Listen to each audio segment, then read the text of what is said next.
Aujourd'hui, je vous montre un de mes looks préférés. C'est un maquillage glamour, mais très simple à réaliser. Je ne vous en dis pas plus et je vous laisse directement regarder la vidéo.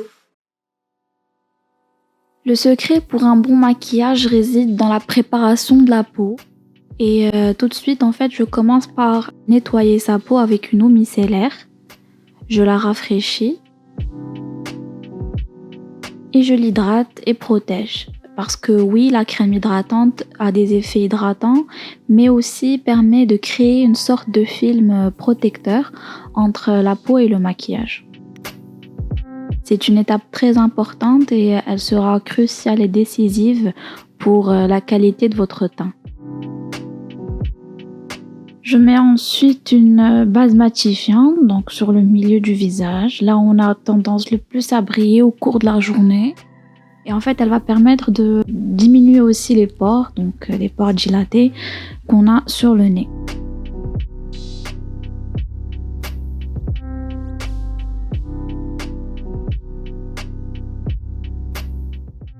Avec mon doigt, je viens prélever un peu de concealer que je viens tapoter sur les petits boutons, les cicatrices, les irrégularités qu'on a tendance à avoir, donc les rougeurs, etc. Donc vraiment, je tapote pour bien camoufler.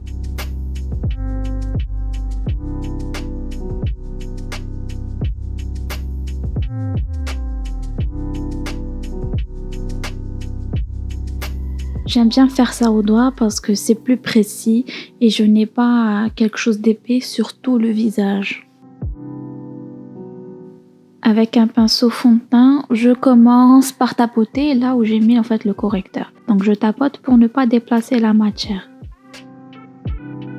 Je continue ensuite sur la totalité du visage. Pour moi, un teint parfait, c'est ta propre carnation de peau, c'est-à-dire que je ne veux pas avoir quelque chose de plus chaud ou de plus froid.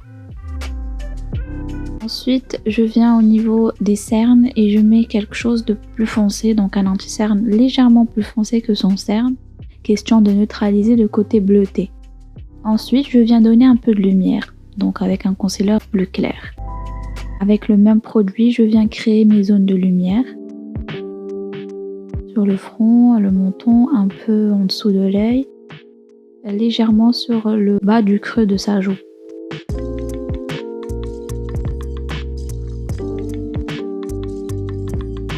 Je viens aussi en mettre sur toute la paupière pour préparer mon travail des yeux. Donc la paupière sera prête à recevoir les fards. Et je commence par le contouring. Donc là, j'ai utilisé un contour en crème que je vais venir prélever petit à petit. Donc je ne trace pas de traits que j'estompe par la suite. J'y vais vraiment petit à petit en rajoutant au fur et à mesure de la matière. Je suis simplement en train de lui donner une forme, de rendre ses joues plus taillantes et affiner légèrement le nez.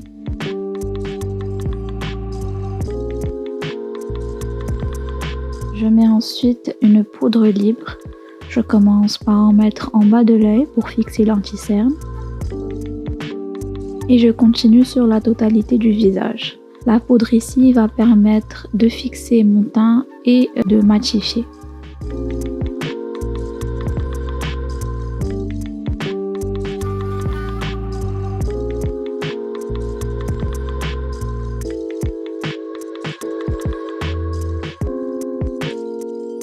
Avec un pinceau biseauté, je viens retravailler mon jeu d'ombre et de lumière, mais cette fois-ci avec un bronzer en poudre. Ça va permettre tout simplement d'accentuer le travail et d'avoir quelque chose de plus prononcé.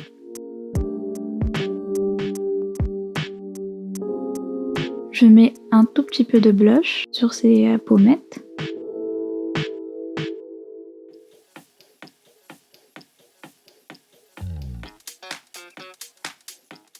Avec le goupillon, je les brosse, question d'enlever un peu le résidu de poudre qui a pu se déposer dessus. Et je les trace. Donc pour moi, un sourcil parfait, c'est un sourcil qui est plus foncé à la fin et flouté à la tête. Je commence par le milieu, je crée une forme.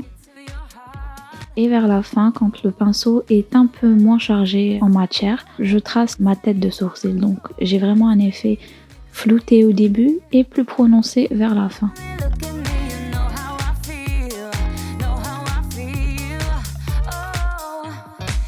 how much I want it, see how bad I need it. You gotta look into my eyes.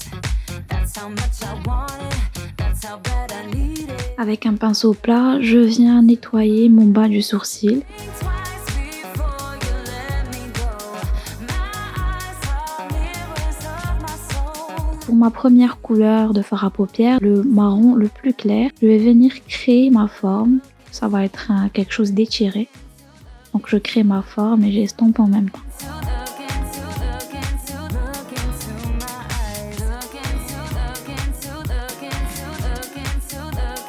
Avec mon deuxième marron, donc un marron médium, je viens créer mon creux de paupière.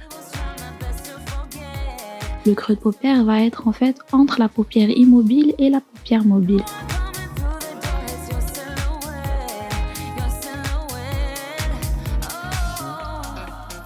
Je prélève petit à petit de la matière, je la travaille et j'en rajoute au fur et à mesure. Des mouvements très fluides.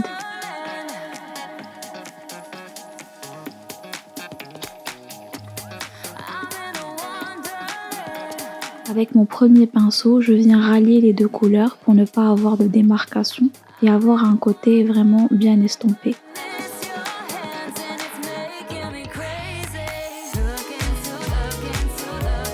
Avec un petit pinceau, je viens créer mon ras de cils inférieur. Toujours avec le marron médium.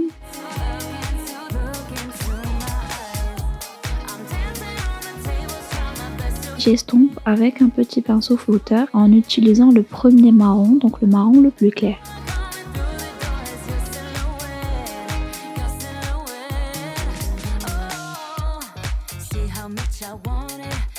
Autour de la paupière mobile, je viens mettre un fard beige mat pour nettoyer la paupière.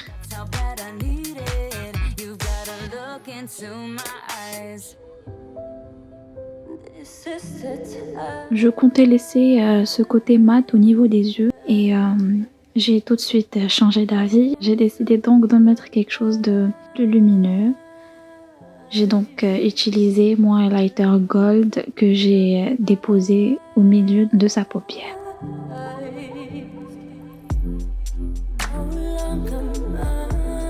Et c'est tout de suite plus joli.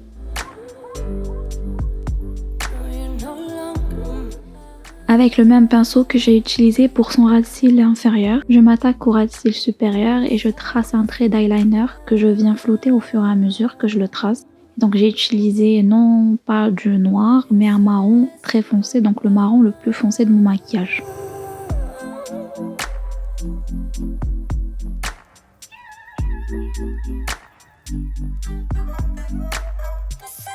J'applique ensuite le mascara. Je fais en sorte de tenir les cils par la racine en effectuant un geste en zigzag vers le haut. Je mets mon pouce sur la paupière pour éviter de salir le travail déjà fait. J'en mets légèrement sur les cils du bas.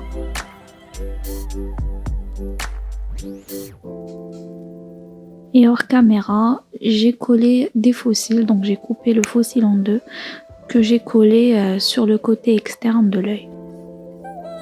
Je remets un petit coup de blush.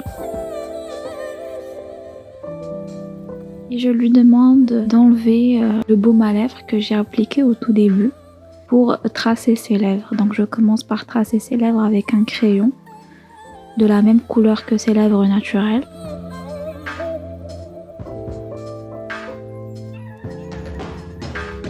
J'applique enfin un rouge à lèvres mat marron rosé. Je n'oublie pas bien sûr de redessiner ses grains de beauté. Je fixe le tout et le look est fini. J'espère que cette vidéo vous aura plu et n'hésitez pas à me laisser des commentaires. À très bientôt pour toujours plus de make-up.